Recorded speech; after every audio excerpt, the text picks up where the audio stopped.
Hi, this is Pat McGraw, and I want to welcome you to today's webinar on best-in-class retention, how a 5% improvement can double your bottom line profits. And in the course of the next few minutes, we'll talk about what those best practices are for best-in-class, highly effective sales and marketing organizations regarding their retention efforts. Now, this is a summary of a white paper, and if you want more details, the white paper is available for free.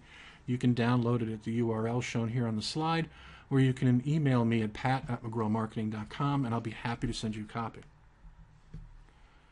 The Bible of customer retention, so to speak, was written by Frederick Reichheld, and the book is called The Loyalty Effect. And I thought it would be important to start off to give you some key metrics of what these firms are facing and why having a effective retention strategy in place is a wise investment of your resources.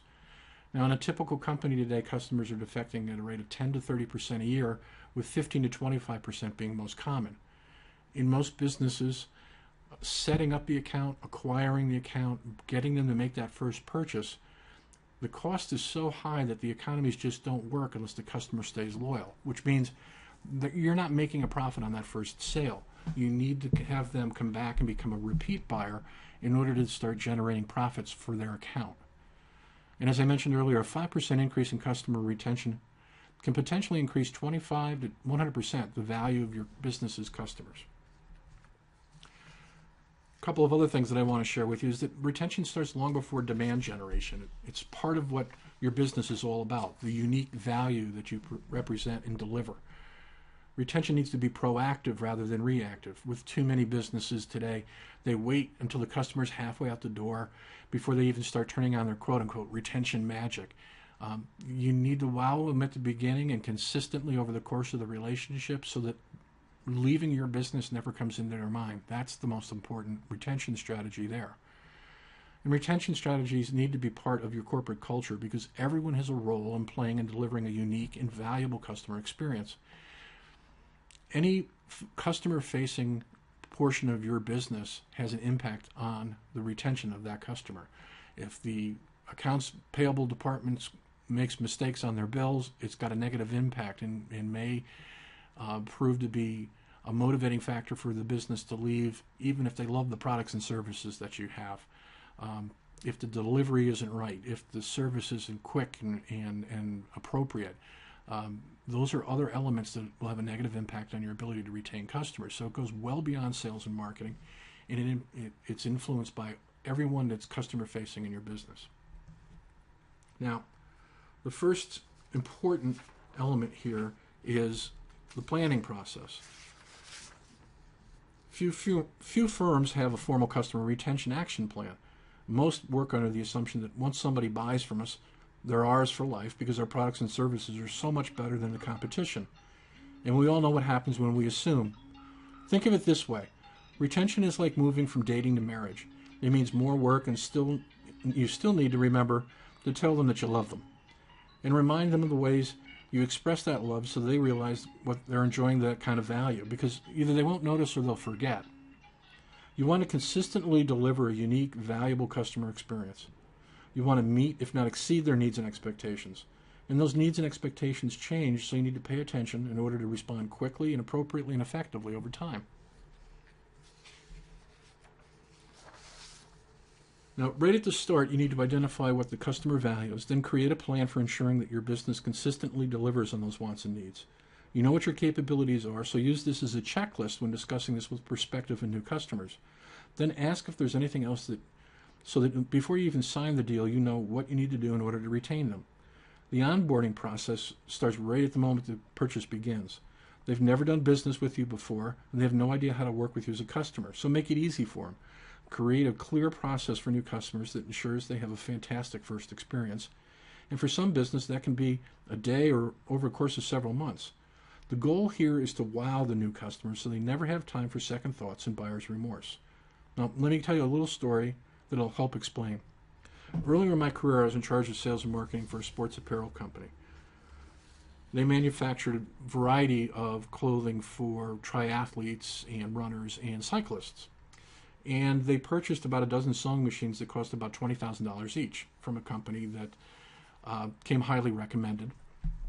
Prior to delivery, the sewing machine company sent out a person to look over the site and work with the team in order to ensure that delivery would go smoothly and that the equipment could be properly installed and operational right from the start. On the delivery day, they arrived on time and were neatly dressed. They introduced themselves to the owners, the managers, and the users. They quickly and efficiently executed delivery and installation. That's when the training team arrived, and they immediately began training the staff so they could quickly master the new machines. Now, weeks earlier, they had also brought in a demo machine and offered scheduled training sessions for employees so that the employees were used to the machines and could immediately begin to operate them without any lost productivity. Then every day for the next 4 weeks, a trained staff member from the sewing machine company would be on site to answer questions and offer additional training. Since productivity was key, the manufacturer offered service calls before and after normal business hours. They came with a replacement machine, same model, in case they couldn't repair our machine in time for work. And they also came monthly to perform regular maintenance so that the machines continue to work at peak efficiency over a long life. Next is clarity. And it really comes down to how you define terms. What is an at-risk customer? What is one that has left your business? What is a former customer? Now, what is retention? Now, these sound kind of simple and straightforward, but you really need to sit down and make sure that everyone in the organization has the same definition of it, and you have a checklist as to how to identify and what to do when you identify that this customer has moved from happy to at risk to in the process of leaving your business to having left your business. The bottom line is that without common measurement and a process, it's tough to look at attrition across an enterprise in an organized way.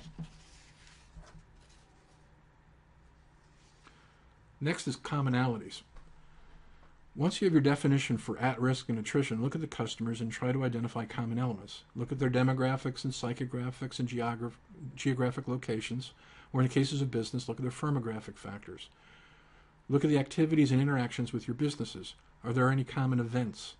Talk to your customers and ask why their behavior is changing. Also, interview former clients and find out why they left and what, if anything, you could have done to retain their business.